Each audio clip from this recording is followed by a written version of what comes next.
I've been teaching the LSAT since 2005, and I personally raised my own LSAT score from a 152 to a 175.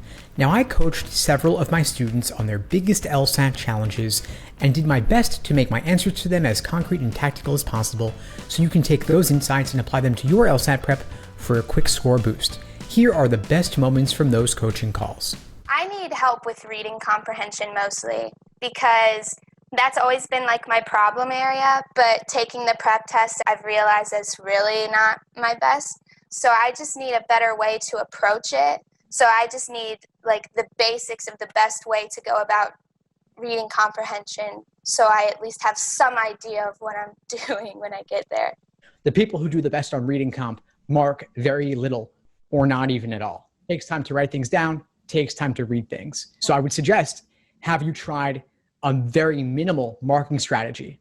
I was doing stuff out of my book, and the whole time I was trying to focus on the main point, and that's just one of the questions afterwards. That's not all of the questions afterwards. So I found myself having to panic because I was like, I don't really remember anything else. I was just looking for the main point.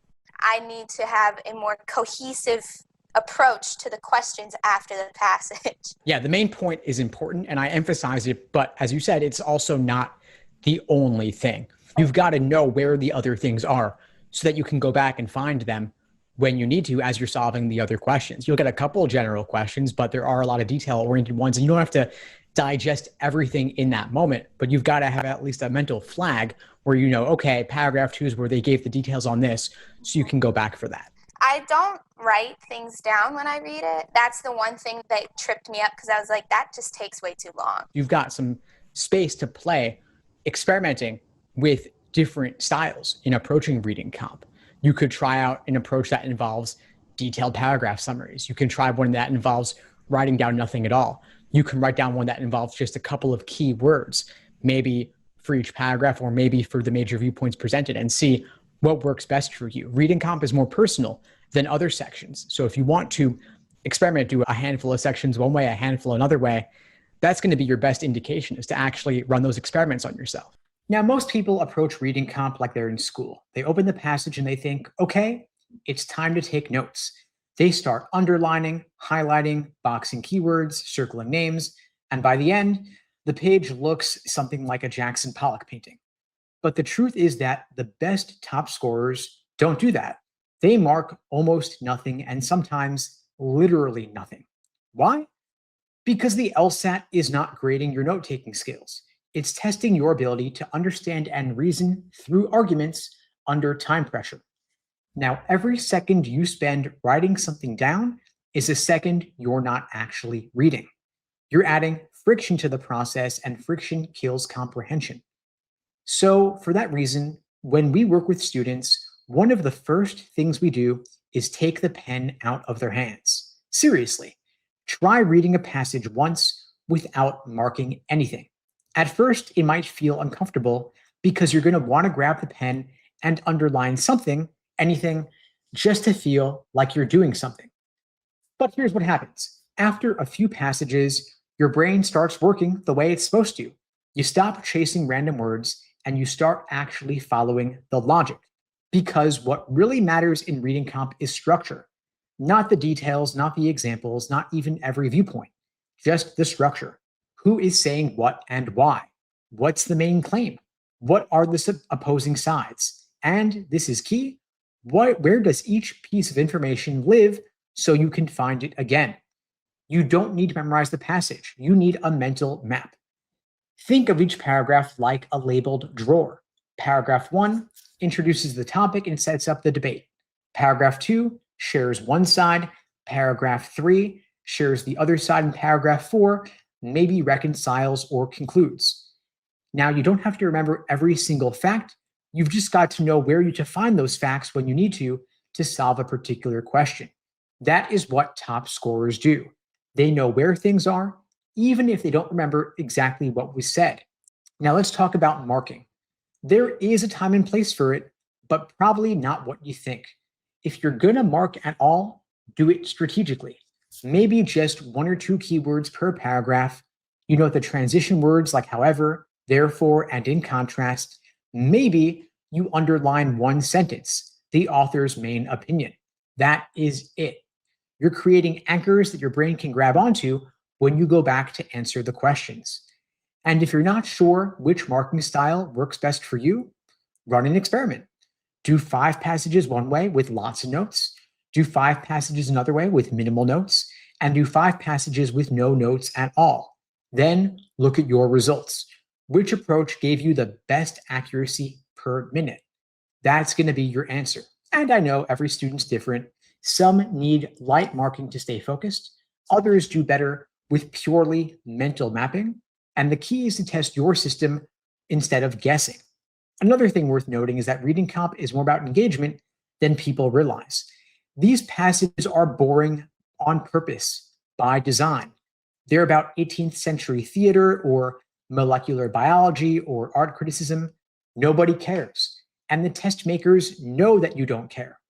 So your job is to make yourself care just enough to stay alert by exaggerating what you read.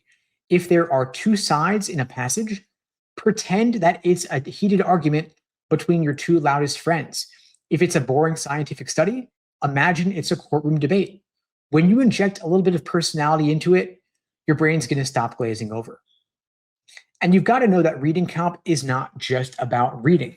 It's about remembering what you read when the questions start messing with you. So as you read, keep your one eye on how you're going to use this information later.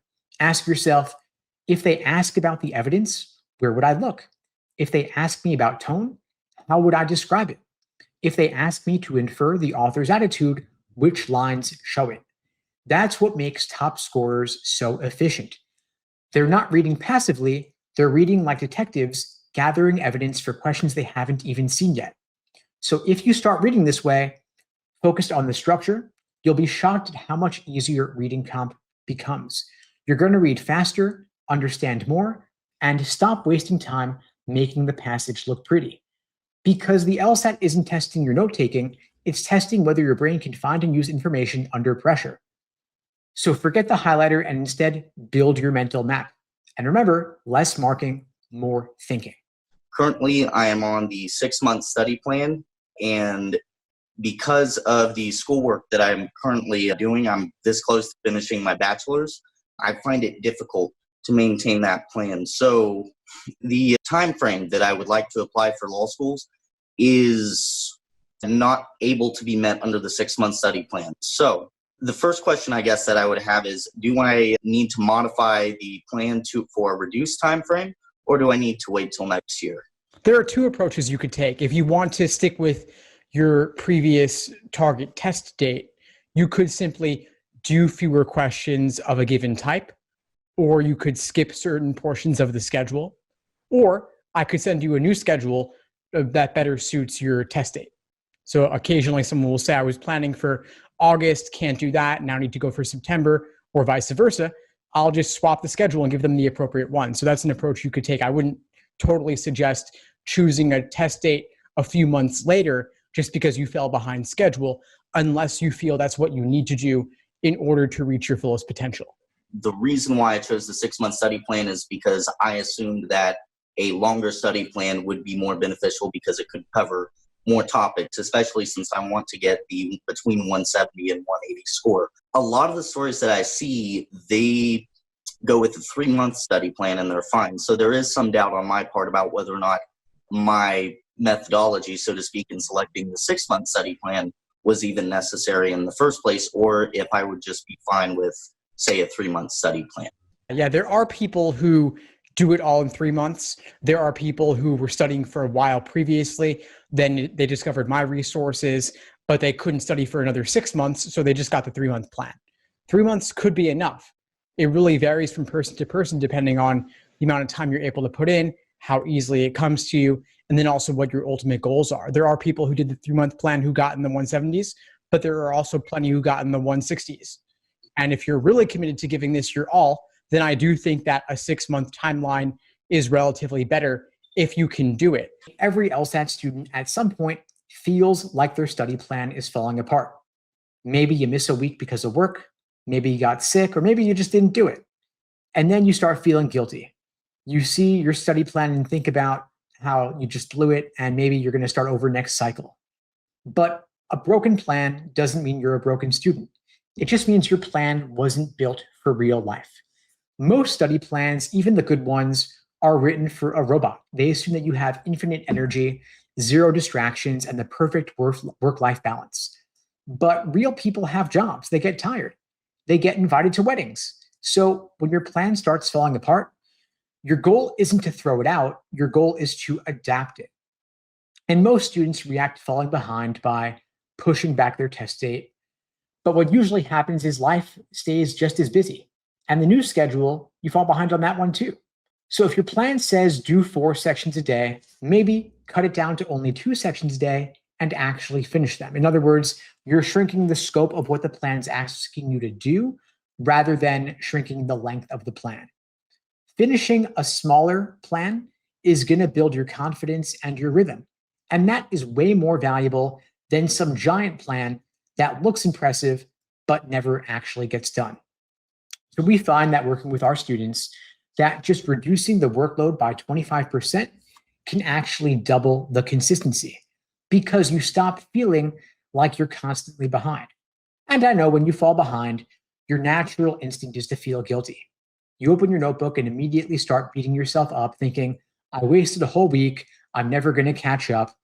But guilt just tells you that you care, which is good, but it doesn't tell you how to fix anything. So instead of asking why you messed up, just ask, what can I do differently this week? If you usually plan 5 dedicated study blocks, maybe this week you cut it down to 3 dedicated study blocks. If you normally study at night, but you crash, maybe you switch to morning studying.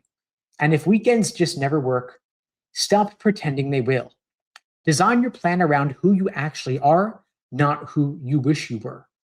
And if you fell behind for a while, it's tempting to come back swinging and think to yourself, maybe I'll do 2 practice tests this weekend. And you might even pull it off once or twice. But by Monday, you're going to be burned out again. So instead, start off with micro wins. Do 1 timed section today, review 2 logical reasoning questions tomorrow. That's it. Small wins rebuild your confidence. They remind your brain, hey, I can still do this. And once that feeling is back, you start stacking bigger wins. Think of it like going back to the gym after a long break. You don't try to lift what you used to bench your first time back. You pick up something light, you nail your form, and you leave feeling good. That's what gets you coming back. Now, most people track how much they planned to study, but the right metric is actually how many quality hours you did. A perfect plan on paper is worthless if you spend half the session scrolling through your phone. On the flip side, a short week with 3 focused study blocks can move you forward more than a messy 20-hour cram week. So focus on what matters. Did you show up today? Did you finish what you started? And did you review what you got wrong? That's it. If you do those 3 things consistently, your plan is working, even if it doesn't look like it on paper. Now, the worst time to change your plan is right after a bad week or a bad score. That's when you overreact and rebuild everything from scratch. New schedule, new books, new playlists. So I want you to pause and look at the data. Ask yourself, is my plan broken or am I just tired? If it's burnout, fix your rest, not your schedule. If it's truly too much work, simplify. And if you're not learning from your mistakes, add some more time for review. Change 1 variable at a time. That's how you know what's actually working. Now, here's the mindset shift I want you to have. The point of a study plan is not perfection. It's progress. You don't beat the LSAT by completing a checklist. You win by becoming the kind of person who studies consistently, reviews deeply, and adjusts intelligently. And sometimes that means forgiving yourself for the missed days, cutting your plan down to size, and starting again tomorrow. When we work with students, the ones who end up with 170 and above aren't the ones who follow their plan perfectly. They're the ones who adapted the fastest when life got messy. So the next time you miss a few days, don't spiral, take a breath, reopen your plan, cut it in half if you have to, and keep going. Because you don't need a perfect plan to crush the LSAT. You just need one that survives contact with real life. So if I were to adopt the 3-month study plan, I do some soul searching, find out that a 3-month study plan is something I want to do because I really want to take it this year. What are some indicators that if I were to embark on that plan that I might need more time in studying? How do I gauge my progress? As you're getting closer to the test date, you want to look at where your practice test scores are at. I have what I call the law of averages because I don't want you to put too much stock in any one particular LSAT result on a practice test. So I'd say take the most recent 5 exams you've done in a reasonably recent time frame, take the average of them, and that's the best indication of where you'll stand. So if you were aiming for August or September, in the month prior, maybe you're doing a timed exam or 2 per week, average those out, see where you're at. If you're not where you want to be, postpone it. Makes perfect sense. And this is one of the most common LSAT freakouts. You take a practice test on Sunday, you score 5 points lower than you did last week, and you immediately think, I'm getting worse, I blew it, everything's falling apart. Then you text your friend or post on Reddit, and somebody says, don't worry, you'll bounce back. And that makes you feel better for maybe like 45 seconds. But then you start spiraling again. And the truth is, that one test means nothing. It is a single data point. And single data points lie all the time.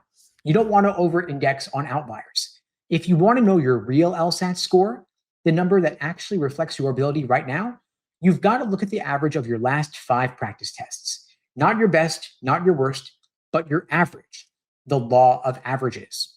Because the LSAT, just like life, is messy. Some days you're sharp, some days you're tired. But the average of your last 5 scores is the truth of where you truly stand. Think of each LSAT like a snapshot. It shows what you did on one particular day under one particular set of conditions. You might have slept badly. The test might have leaned heavier on your weak section, and you might have misbubbled here and there. Whatever it is, a single LSAT is full of randomness. But when you take 5 tests, those random spikes and dips start to even out. That's what gives you a signal instead of noise. When we work with students, we don't even look at individual test scores anymore. We look at trends. If your 5 test average is rising over time, you're improving, even if you had one ugly test in the middle. So if you want to calculate where you truly stand, it's simple. Write down your last 5 scores, add them up, divide by 5. That is your current ability level. Now, if you've been improving steadily, your latest test might still be below your true average. And that's normal because skill building doesn't move in a straight line. Think about it like going to the gym. If you're getting stronger, you might still have the occasional bad workout, but the trend line is what matters, not the single off day when you lifted less. So the next time you score lower than expected, don't panic. Just zoom out and ask, how's my 5 test average trending? If it's moving up, you're fine. You're still building skill. Now, most people will celebrate their best score like it's gospel. They'll say, I hit a 169 once, so I'm basically a 169 scorer. But remember, you're still the average of your last 5. If your scores were 159, 162, 161, 165, and 169, your true range is still around a 163. That is your foundation. And that's where you should be drilling and analyzing. And I know it's fun to tell people your highest score. It feels great, but it can also make you lazy and build a false sense of complacency because that's who you start believing you are every single day. You stop analyzing what made that 169 possible and how to make it repeatable. The real goal is consistency. A 165 5 times in a row is way more powerful than one lucky 172 followed by 4 158s.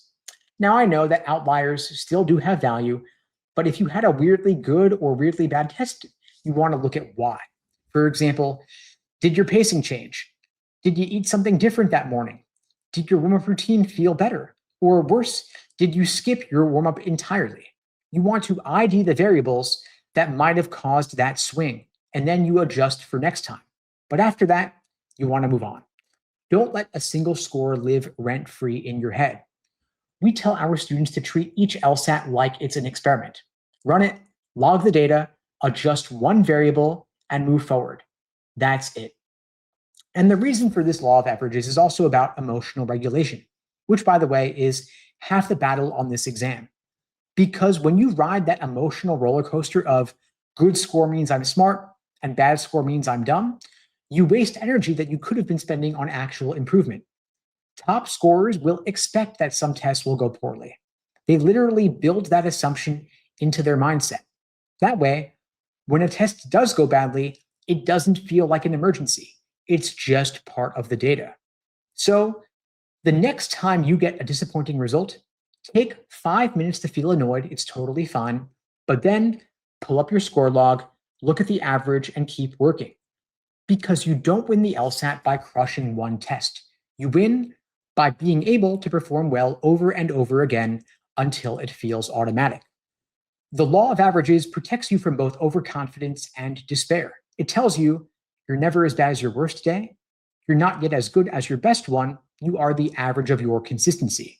And that average moves up over time, slowly, quietly, through repetition and review. And that's the part that nobody posts about online. And I know that it's not flashy, but it's real. There's no I jumped 15 points overnight story here. So I want you to stop treating every LSAT like it's a final verdict. Treat it like another data point on the path to mastery. Because the more you zoom out, the calmer and the better you're going to get. The next question I have is in regards to tracking missed question types. Because whenever I was going through and reviewing of the questions that I have done, I had difficulty in classifying some of the questions because my line of thinking for various questions wasn't always the same. So the question that I have is, how do I see past the minutia of what was going through my mind as I answered the question to be able to more appropriately categorize it and focus my efforts for improvement?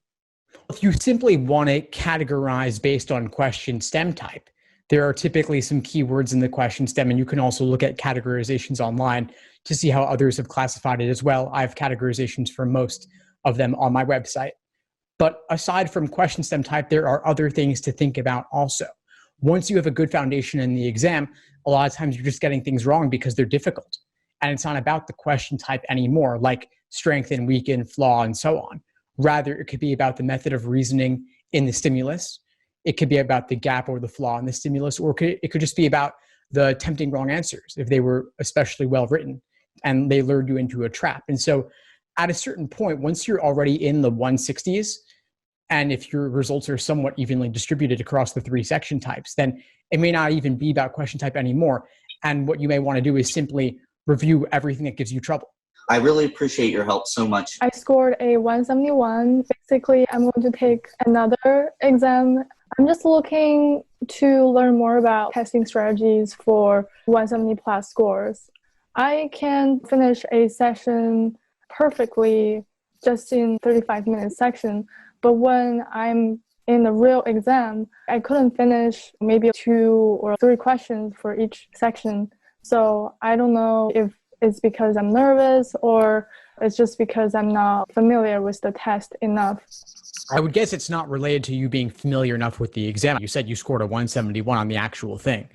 Yeah. So you obviously have high proficiency.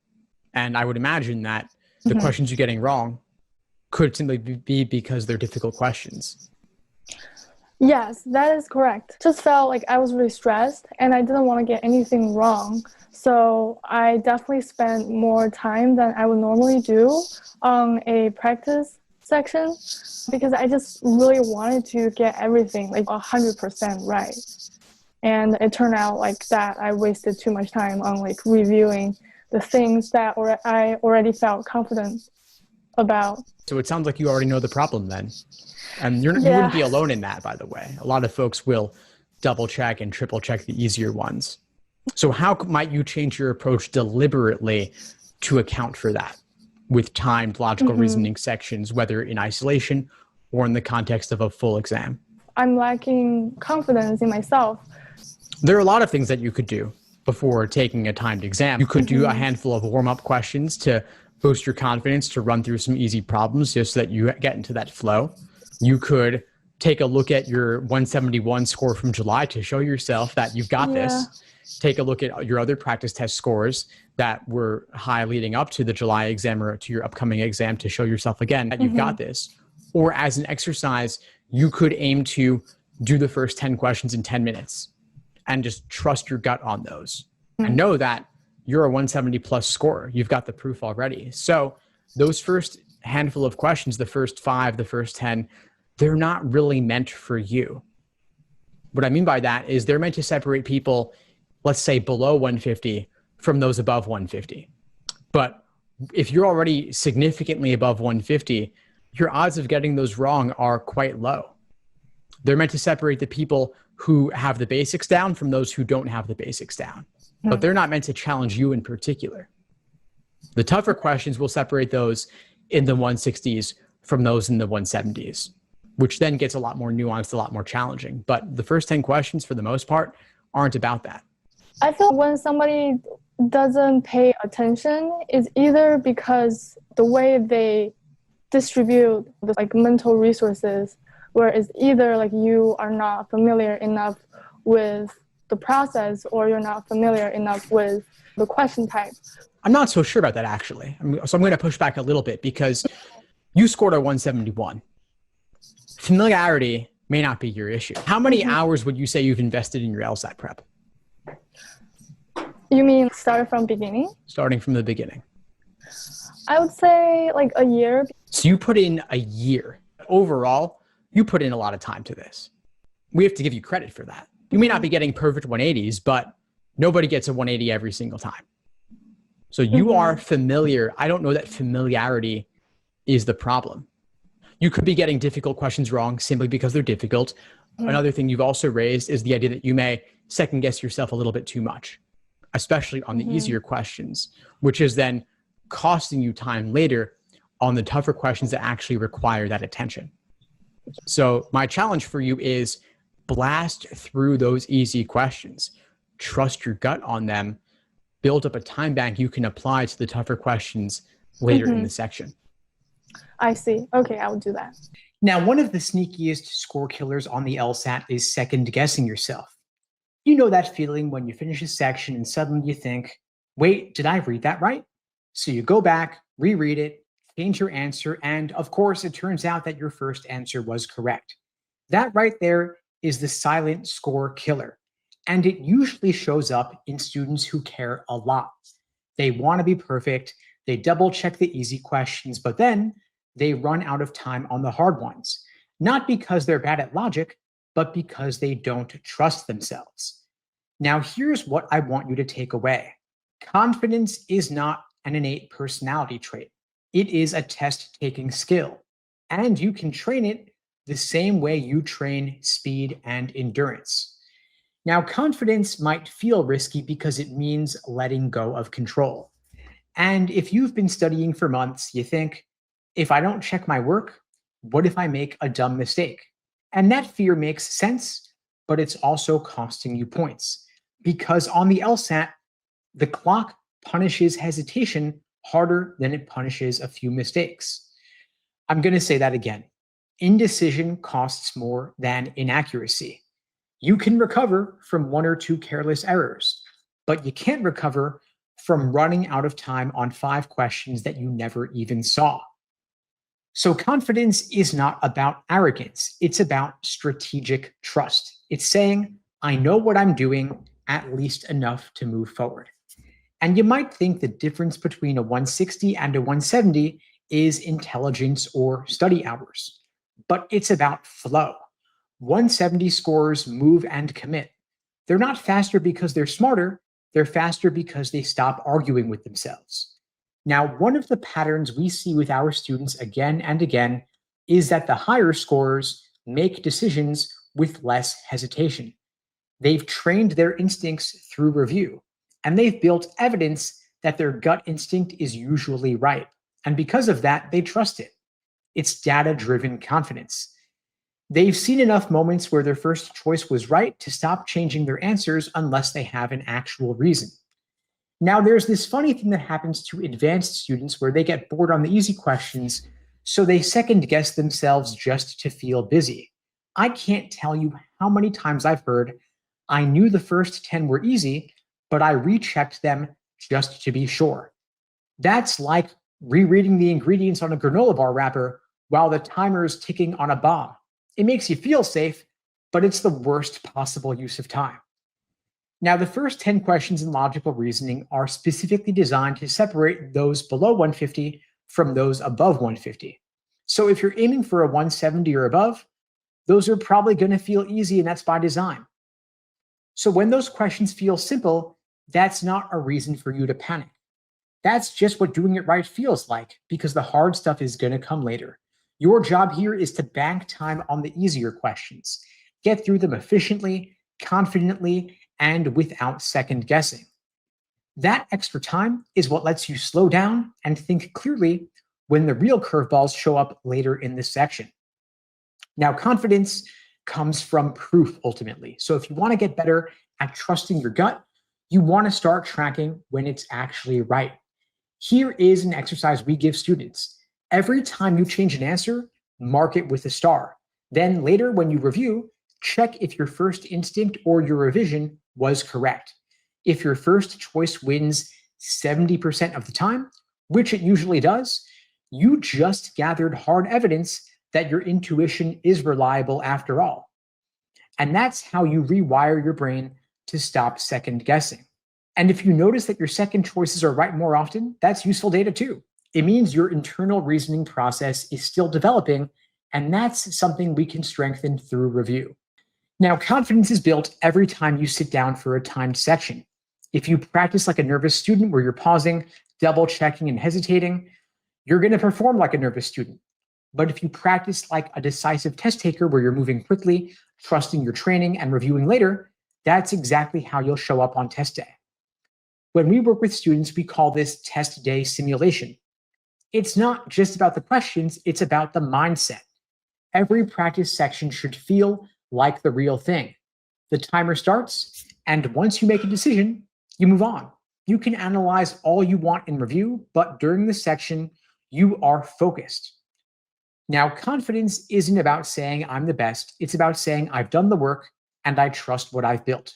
And when you're new to the LSAT, of course, you're going to doubt yourself, and that's normal. But as you study, review, and see the same patterns again and again, you earn the right to be confident. So when you get to a question and your brain says, wait, what if I'm wrong? You can calmly respond, I might be, but I've trained for this. That's the real power of confidence. It's quiet, steady, and earned through thousands of reps. And when you have that, when you've put in the hours and you've learned to trust your gut, you're going to move through the LSAT a whole lot easier because you stopped fighting yourself. Through listening to your course, something that's really great about it is that there are students in it that are all at different parts of their process. And almost a little girl that's hearing her older siblings talk about how scary middle school is. I'm hearing just people say that when you're studying and you're learning the theory, when you get to the 70s and 80s, this thing happens where maybe the writing style is different. I'm hearing on the logical reasoning section, it starts to creep up in the 70s. And so I'm getting these messages that it's almost like it's spooky. You're going to feel this drop. And part of me wants to protect myself from the drop. Of course, I want to be as well armored as I can be. But I'm curious to hear your thoughts on it and whether it is theory or whether there's another skill set, or maybe it's just, I got to just jump in the pool. It's going to feel weird. And that's it. I think that last thing you said is spot on. So just do it. Like the 70s and 80s feel mysterious. They feel spooky. Maybe you haven't done any of them yet. Just do a couple. If we talk about test 70 to 89, that's what, 20 exams? That's plenty. So if you want to do one or two just to see what it's like and jump in head first a little bit, like you can do that. There will still be plenty of others you can save for later. I think the exam has evolved to get tougher over time. There's nothing special about that, though. It just means that there's more tough questions, or the bar has been raised a little bit. And so what was a level 2 question is now a level 1 question. And what was a level 6 question, which didn't even exist, is now level 5. So they've boosted it up a bit. But you've got all these previous exams to study and you've done the work. You're not the little girl just starting out anymore. You've been at this for a while already. And based on your presentation that I saw last week in class, like you're definitely not a beginner anymore. You've put in the work, you've grown. And now there are others looking up to you. I know that. I've heard from them. You're guiding others, which is fantastic. I love that community that builds, and the fact that you've been organizing and getting together with others. Like, you can explain things to help others along. So own that. Like, you've got this. Yeah, it's interesting that you say that, because I did recognize at the end of my presentation that my inbox filled up asking to be my study buddy. And to be completely honest, the first thing that happened to me was like, the feeling. But that's where systematizing really helps. The 20 practice tests that you're talking about, was afraid of them. I can't open that closet just yet, but you're so awesome. And I love the point you bring up about just do a few and take the spooky middle school. Like, I feel like I'm going into middle school next year and I'm like, someone just please tell me, what is it like? But nobody can really tell you what it's like. And I made it out of middle school just fine. So yeah. Yeah, it's tough in the moment, but we all get out in the end. And then the other thing I'll say is the system is really important. And in part, it's most important on the tougher questions. A lot of times students will get the easy questions just through intuition, just through aptitude alone, because there aren't as many tricks there. But on those tougher questions, that's where you've really got to have the system in place, because your guesses, your pre-phrases may not be enough to carry you there. And like you've seen with certain question types, like sufficient assumption, there are actually formulas underlying the questions. And maybe, again, on some of those easier sufficient assumptions, you'll get it right just through your own understanding, just through your own intuition. But on the tougher ones, diagramming can be really useful, not to always draw it out, but to at least to understand the underlying conditional logic there. The biggest fear of mine has been those 70s, 80s, and you really answered that. So that's been pretty helpful. Thank you. Now, every year I hear the same thing from students saying the newer LSATs are way harder, they're trickier, and the old ones were easier. I wish I was able to take those. And every year I've got to say, stop psyching yourself out. The harder LSAT myth is one of the biggest confidence killers out there. It convinces students that the LSAT has changed in some mysterious, unbeatable way, when really, the only thing that's changed is how nervous they feel about it. And yeah, the LSAT changes a little bit over time. But here's the thing. The core logic remains the same. The language might get tighter, the writing style might be a bit more modern, and some question types change, but you're still being tested on reasoning. You're still being asked to find flaws, strengthen arguments, and idea assumptions. And the bones of the test, in other words, haven't changed in decades. And sometimes I'll have students solve an older question and a newer one side by side, and students can't even tell the difference. They're both built on the same exact patterns, just wrapped in slightly different outfits. So when students say the newer LSATs feel harder, what they're usually feeling is pressure, because by the time you get to the newer tests, you've been studying for a while. You've used the earlier ones as practice, you've read the Reddit horror stories. So when you open a fresh test, your brain's already whispering to you, this is the hard one that everybody's talking about. And when you expect something to feel hard, it is feeling hard. That's confirmation bias in action. You start reading slower, second guessing yourself, and suddenly the test feels harder because your mindset has changed. I've seen students score lower on a new exam just because they expected it to be harder. Then they redo the same questions a week later, relaxed, and their score goes up 5 points. Same test, same brain, different energy.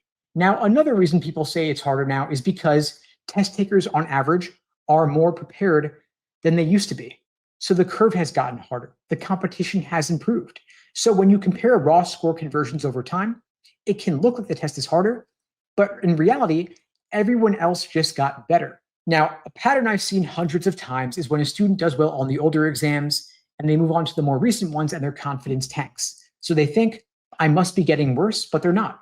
They're actually moving up to the top of the difficulty curve where the margin for error shrinks. Earlier in your prep, you might improve 10 points just by learning the basics. But later, when you're fighting for a 170 and above, you might fight for a single point here or there, so every tiny mistake feels huge. That's what makes these newer tests feel harder. You're playing at a higher level now. When we work with students at this phase, we reframe it like strength training. At the start, you could make huge gains even using light weights, but later, you've got to increase the resistance slowly and deliberately, and that feels uncomfortable. So here's what you want to do instead of obsessing about difficulty. First, mix it up. Don't save all the newer exams for the end. Sprinkle them throughout your prep. Secondly, Review for structure. Ask, what is the underlying logic here? Is it the same as an older question type I already know? And 9 times out of 10, the answer is yes. Third, don't chase perfect scores on new material. Focus on the process, not perfection.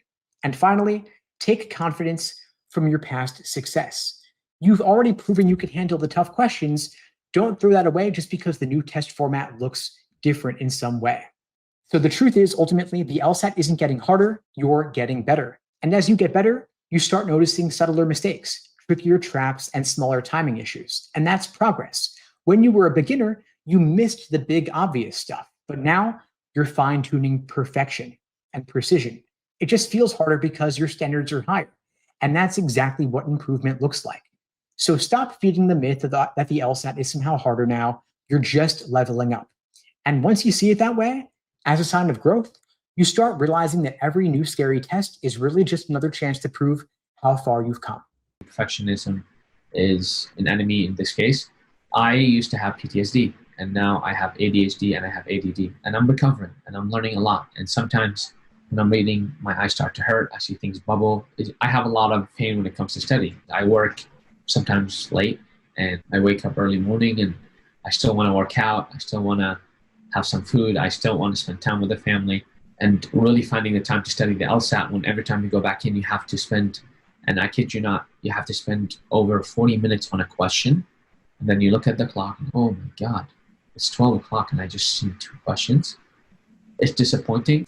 I know perfectionism is an enemy, but I'm not sure how to avoid the enemy in this case.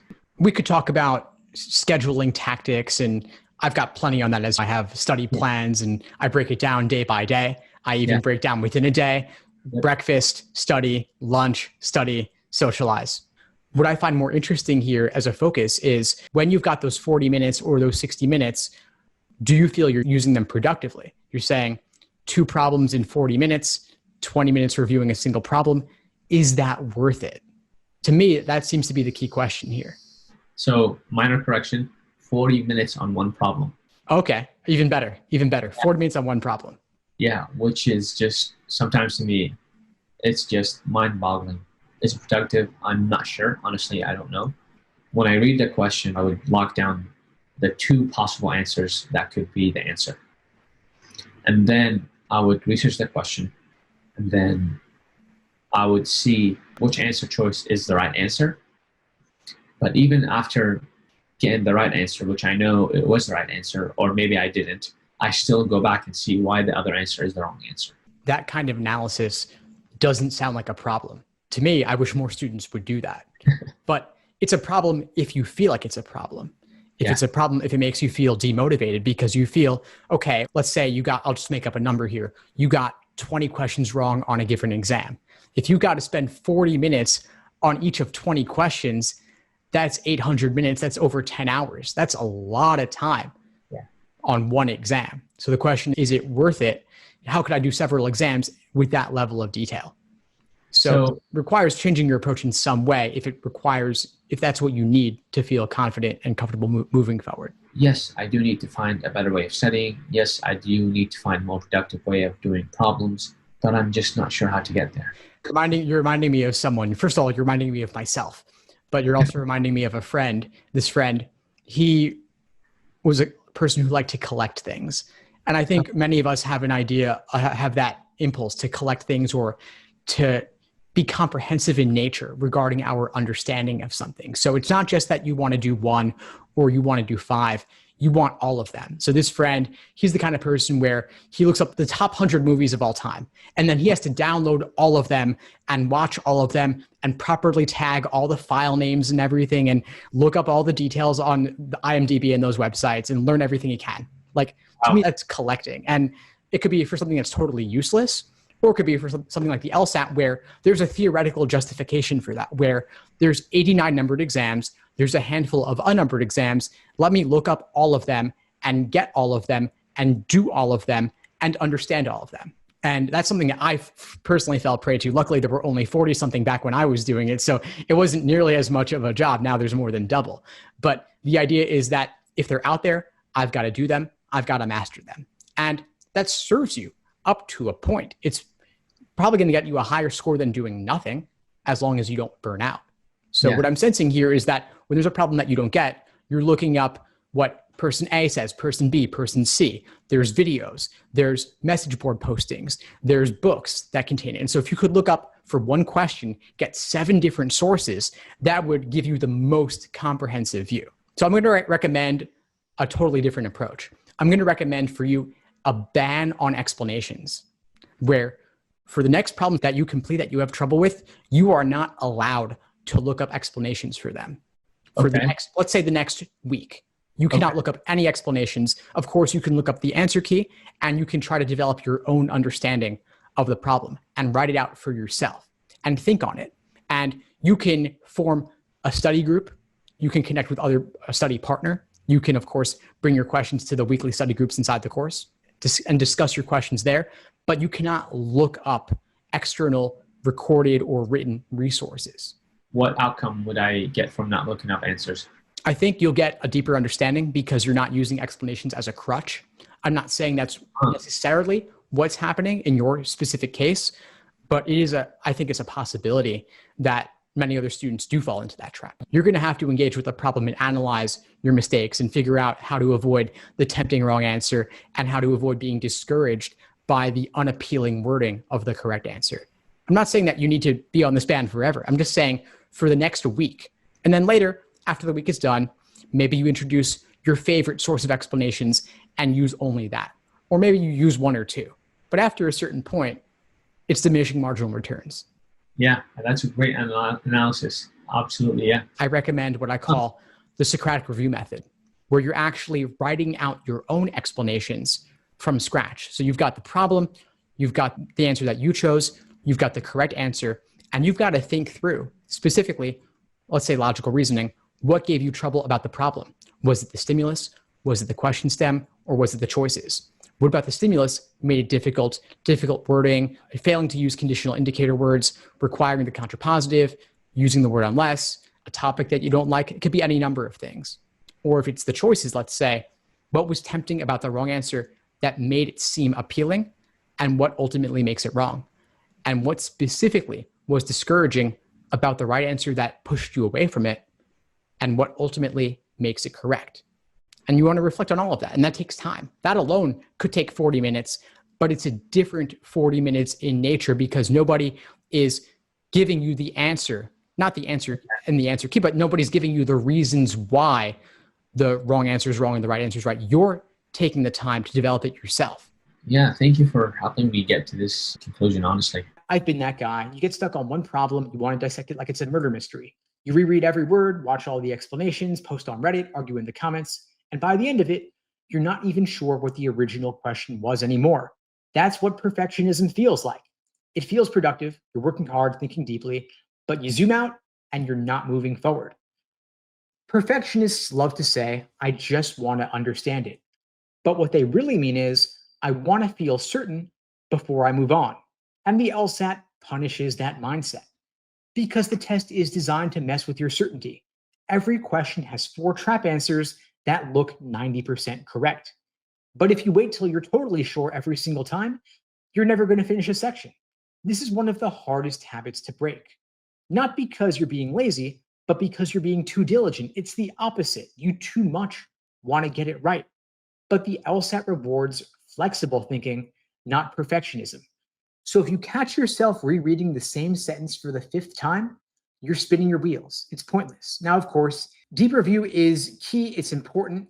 But if you're analyzing a mistake to understand the underlying logic, it's valuable. That's how you actually get better. But deep review is intentional. You're asking questions like, what pattern did I miss? Why was my reasoning off? What rule did I forget?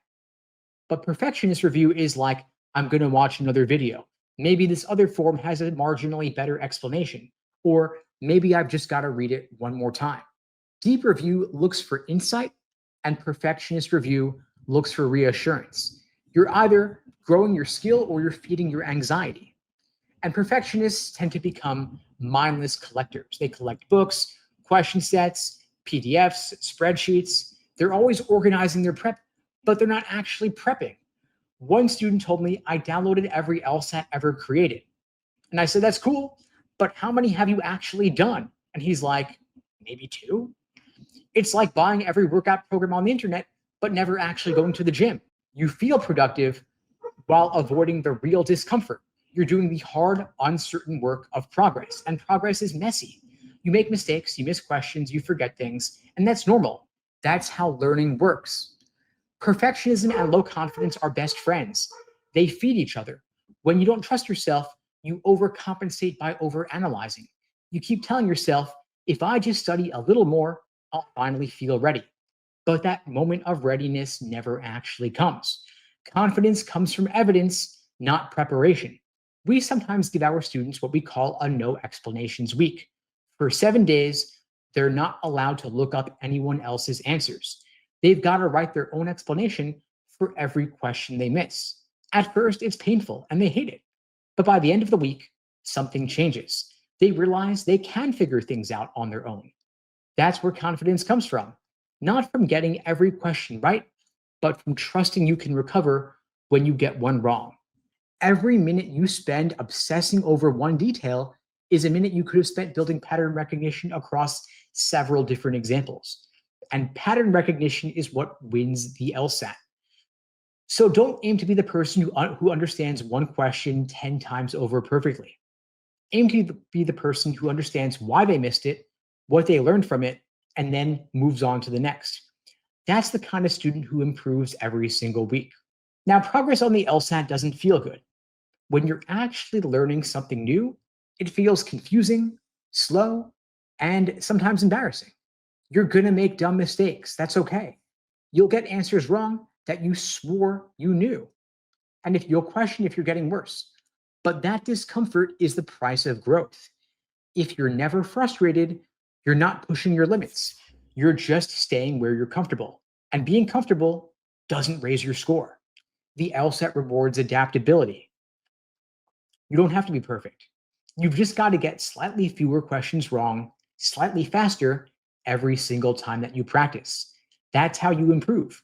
One insight at a time, one mistake at a time. When we work with students who finally break through their score plateau, it's almost never because they suddenly got smarter. It's because they stopped obsessing and started executing. They learned to say, that's good enough for now, I'll review it later. So if you find yourself stuck rereading one question for the 10th time, take a breath, just smile and move on. You're doing the work that actually matters. Because the goal is not to be perfect on the LSAT. The goal is to get better. I don't know what I'm missing. I don't know if I'm getting like anxiety. Like when I don't do stuff timed, I feel like I do great. Then when it comes to timing, I lose it. And I'm like more worried about the time. Like trying to do the questions within, what, 1:30 or 2 minutes or less. And then I don't perform well. I hear that. Yeah, timing makes a big difference. It makes a big impact. And so it's not enough to get it right. You got to get right efficiently. It's a whole nother level to the prep, but accuracy first. You got to make sure accuracy is good. So how do you feel when you're doing it untimed? Is your accuracy pretty high? Where is it at? Yeah, I love doing it untimed. I think everyone does. You got to slowly introduce timing. One thing you could do is if you got 35 minutes per section, start out by timing yourself on a section. Give yourself an hour if you want. Then cut it down bit by bit. Maybe you cut it down 2 minutes at a time, maybe 5 minutes at a time. So you're giving yourself an hour, then you're giving yourself 55 minutes, then 50 minutes, just working your way down to increase the pacing. Speed will come with understanding. So if you stick at it, you got a while. So you build your understanding, you stick with the process and trust in that, and the understanding and the speed will come with time. Now, timing is a skill. And like any skill, you've got to train it over time. Now, good timing doesn't mean going faster.